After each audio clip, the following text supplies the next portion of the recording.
One of the most important tools we have in building beloved community is learning how to relate respectfully to and with one another. Sometimes this is quite easy, especially with people we know well, who think similarly to us. Until it isn't. And they are working our last nerve because they didn't put their socks in the hamper again. Or they put the TP roll on backwards from how it's supposed to be. Or they check their cell phone while they're talking to you. Or they do that thing, that thing. The thing that they do that bugs the crap out of you. Come on. You know that, right? Really? Everyone in the first service did. So we get to that place and now we're annoyed and frustrated and maybe totally locked into judgment and distance rather than compassion and connection for somebody that we supposedly love. It happens, though. It happens. Right? A couple of you are willing to be honest, right? It happens. Yeah. When we separate ourselves from one another, though, in this way, we are essentially doing violence to one another. Now, I know that isn't how we usually think about it, but this is SFUU, and it is partly my job to invite us into considering things differently. And also into acting in ways that are in alignment with our highest values. Moving more and more towards fulfillment of our mission to build beloved community that respects diversities. Or as Maggie sang at the beginning, nothing's going to hurt you the way that words do when they settle neath your skin. Words can hurt.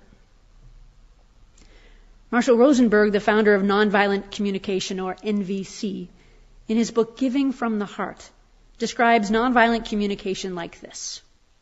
While studying the factors that affect our ability to stay compassionate, I was struck by the crucial role of language and our use of words. I have since identified a specific approach to communicating, speaking, and listening that leads us to give from the heart, connecting us with ourselves and with each other in a way that allows our natural compassion to flourish. I call this approach nonviolent communication, using the term nonviolence as Gandhi used it, to refer to our natural state of compassion when violence has subsided from the heart. While we may not consider the way we talk to be violent, our words often lead to hurt and pain, whether for ourselves or others. In some communities, the process I am describing is known as compassionate communication. The abbreviation NVC is used to refer to both nonviolent and compassionate communication. That is why learning to communicate compassionately, nonviolently is so important. For any of us who yearn for peace in the world, there must be peace in our own hearts. Peace between those we love and ourselves. Because it is quite a bit more work to create peace between people who have nothing in common, who are already feeling at odds with one another. So working on this peace in our own hearts. Now, there are 4 basic components of nonviolent communication, or NVC, and some of you have had workshops with Jared or Valerie before, so you may know them, and you're welcome to say them along with me if you remember what they are. There's observations, feelings, needs, and requests. Oftener. Observations, feelings, needs, requests. So observations. What is happening? You've heard Reverend Lynn and me talk about this in a variety of contexts.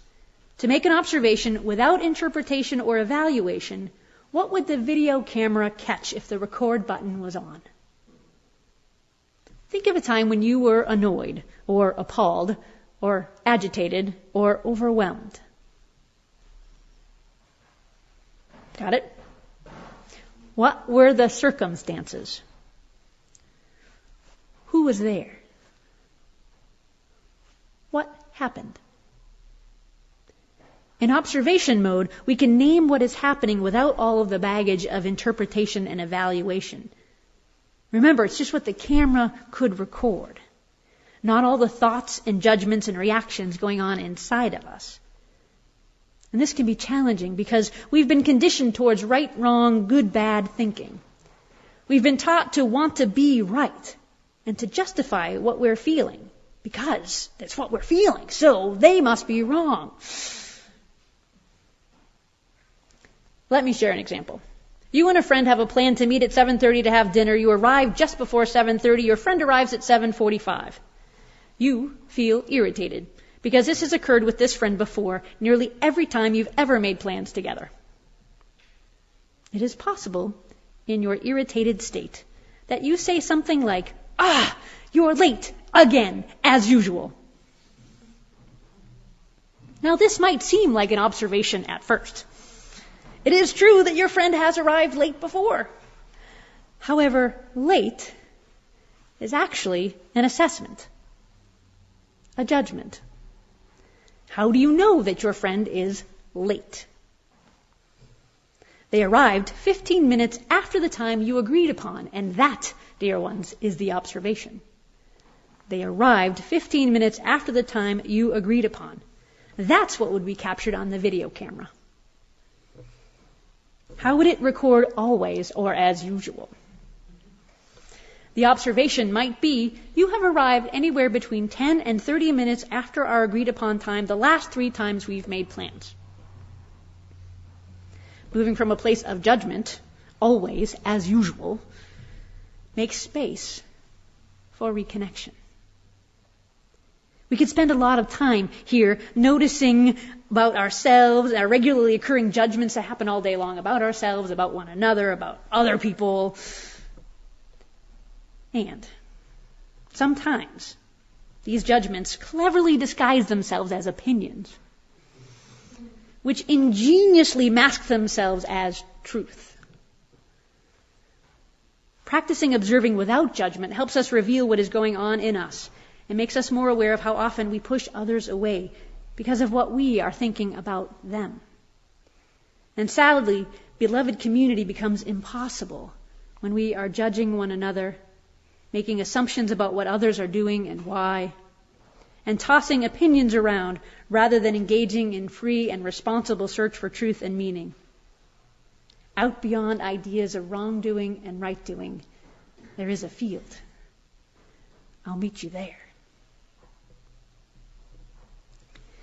Several of you have heard Reverend Lynn and I talk about glad curiosity. The ability to stop and breathe when we find ourselves making assumptions or evaluating others' actions and motives or feeling driven bonkers by them or whatever. We stop and breathe. And then experiment with glad curiosity. We make an authentic attempt to understand. I wonder why my friend arrives later than our agreed upon time, as often as they do. I wonder why some people think it's okay to interrupt and talk over someone else 50 some odd times in a debate. I'm so curious to know how the board or the ministers or the committee made that decision. I think I'll ask them rather than guessing or listening to rumor or complaining. Glad curiosity. So we have observations. And now feelings. Feelings help us become more aware of what is going on in us as related to what we are observing. Why are you feeling irritated that your friend arrived 15 minutes after the agreed upon time?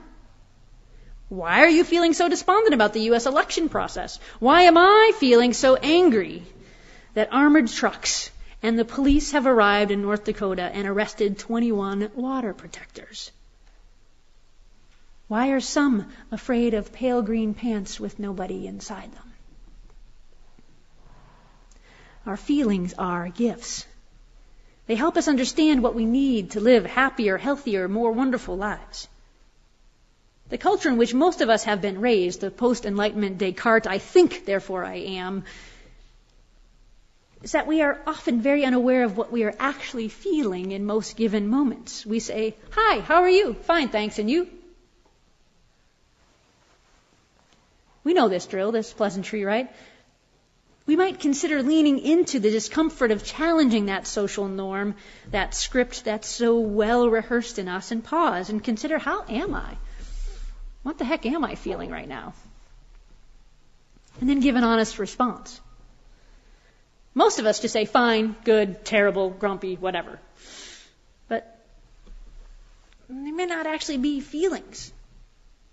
They might be just cleverly disguised judgments masquerading as feelings. I'm fine. Fine is not actually a feeling. It's an assessment, a judgment. The good news is, however, we can practice becoming aware of our feelings, and we can even practice feeling our feelings without spewing them all over everybody else. In other words, we can take responsibility for our feelings and make choices that are in alignment with our values and increase the likelihood of our needs getting met. That's how important this work is with Jared and Valerie's class that's coming up. Take responsibility for our feelings and get more of our needs met.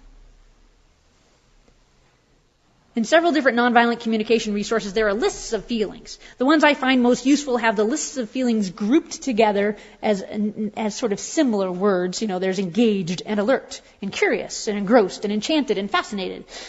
And then there are feelings that in a group of when needs are met or when our needs are unmet. I find those lists most helpful. In Jane Connor and Diane Killian's book, Connecting Across Differences, Finding Common Ground with Anyone, Anywhere, Anytime, they have an extensive list of feelings. Feelings when needs are met include 8 different words for affectionate, 5 different words for confident, 3 for inspired, 11 for engaged, 6 for refreshed, 4 for grateful, and 14 for excited. So I might feel inspired, or I might feel amazed, or awed, or full of wonder as I look upon this gathering of people who long for connection, who search for meaning, who strive towards justice, who want to belong and want to create a place where others feel they belong too. There are at least 58 feelings we can experience when our needs are met. And while most of us have those words in our vocabularies, we aren't always aware of the feelings themselves when they're in us.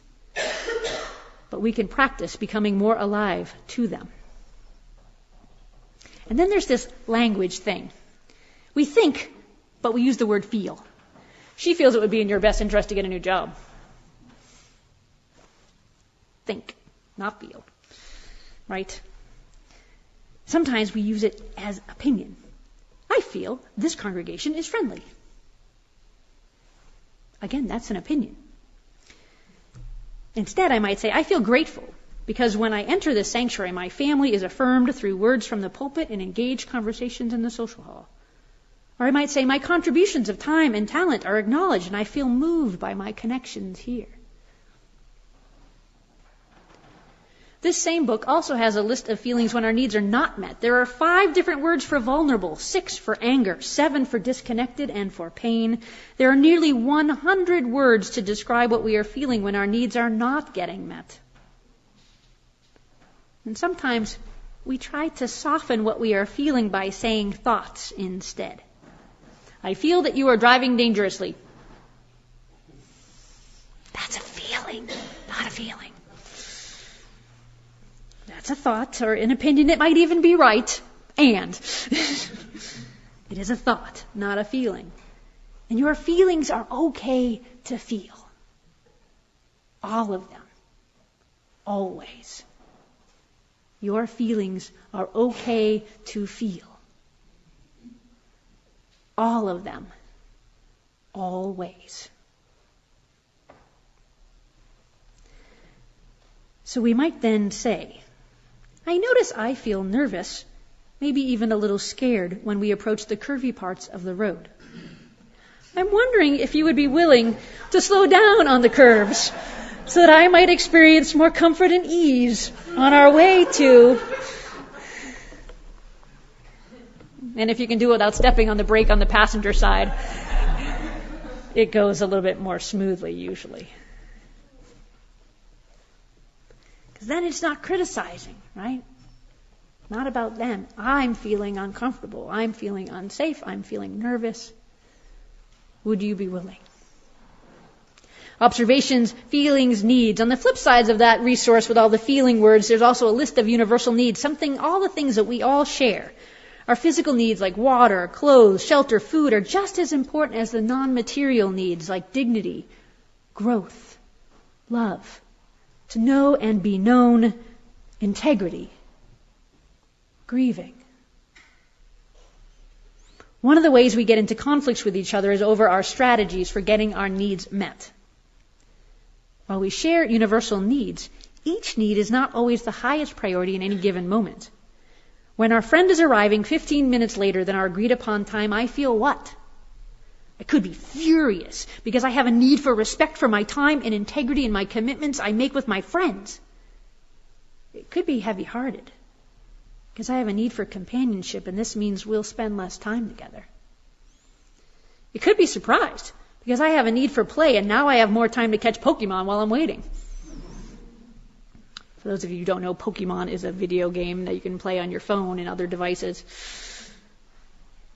Our feelings and needs dance an intricate dance with one another, and our observations dancing back and forth, in and around.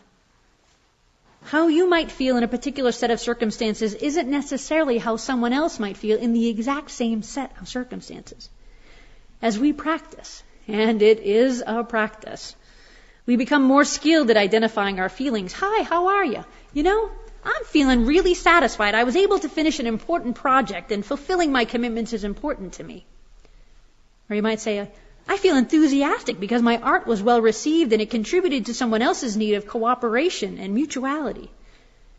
Or, I feel really discouraged. I'm needing more peace, and the news shares the stories of more violence every day. Rosenberg, in his book Nonviolent Communication, A Language of Life, says that NVC allows our natural compassion to flourish. It guides us to reframe the ways we express ourselves and listen to others. This is where our requests can really help strengthen our connections. When we get clear on our feelings, we can make, and what we are needing, then we can make specific requests.